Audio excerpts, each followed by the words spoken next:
हावाले त्यो अन्त सुरङ भने जस्तो भयो आश्रय अलिकति त्यो डोल्ला अप्ठ्यारो भयो होला भाइलाई अलिकति डोल्ला त सक्दैन। अन्त सुरङ भएको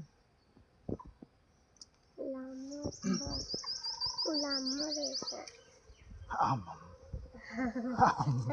आम्मामामा शिवाजीको तरुवाल पुनिम जस्तोकै रहेछ। शिवाजीको तरुवाल जस्तो भएछ हेर्नु त अब कस्तो मेहनत गरेर बनाएको नि हार्डवर्क मौरीबाट सिक्नुपर्छ यहाँ हेर सानो सानो बच्चा देख्यो ए यो यहाँ हेर ल इ एक दिनको अन्डा हो यो मसिनो देख्छ नि एक दिनको अन्डाहरू यो भालेको सेल हो अलिक उनीहरूलाई बनाउन असुविस्ता भएको नि। हजुर हजुर एकदम दामी रहेछ भेनाको मेहनत चाहिँ एकदमै लु यो पहेँलो खालको चाका लानु म एकदम राम्रो हुन्छ पहेँलो खालको